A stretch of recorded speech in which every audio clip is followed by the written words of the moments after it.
अब उस रुद्राक्ष में ऐसा क्या है?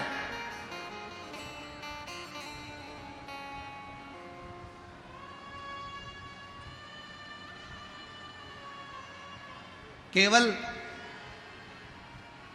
जिस रुद्राक्ष को हम सीहोर से लेकर आते हैं, कुबरेश्वर बाबा के धाम से लेकर आते हैं, तांबे के कलश में उसको गलाते हैं और पानी को शंकर जी पे चढ़ाकर उसका आचमन करते हैं। जिसके शरीर पर रोग होता है, तकलीफ होती है, कमर में, घुटने में या शरीर में कहीं ना कहीं दर्द होता है, तो वो गले में धारण करते हैं। स्त्री हो, पुरुष हो, बेटी हो, बेटा हो, सब रुद्राक्ष को धारण कर सकते हैं। सब। एक तुलसी और एक रुद्राक्ष कह देते हैं, रुद्राक्ष को शमशान में चले गया, अपवित्र हो गया।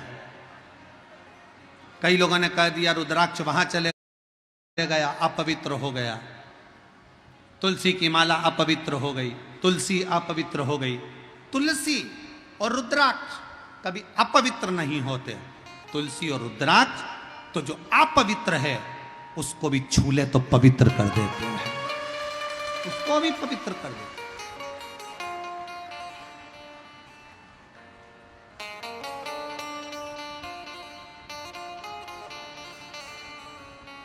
हाँ, बाबा से जल चढ़ाकर प्रार्थना कर कर रोग मुक्ति के लिए लोग, शरीर कष्ट से निवारण के लिए लोग रुद्राक्ष लेकर आते हैं। रुद्राक्ष। कई लोग कहते हैं गुरुजी रुद्राक्ष तो नेपाल में भी बहुत है, काशी में भी बहुत है, सारी दुनिया में रुद्राक्ष है, पर सीहोर का रुद्राक्ष ही इतना बल क्यों रखता है, इतना प्रबल क्यों होता है?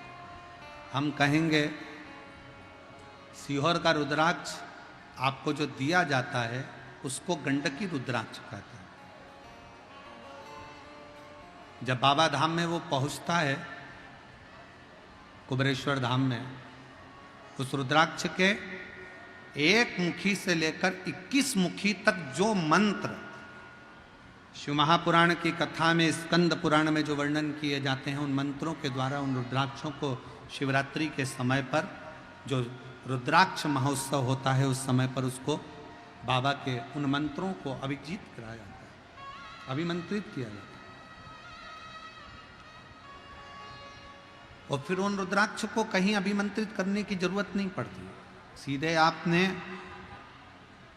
कुबरेश्वर धाम से लेकर निकले और वहीं से आप उसका प्रयोग करना प्रारंभ कर सकते हो, वहीं से उसको धारण कर सकते,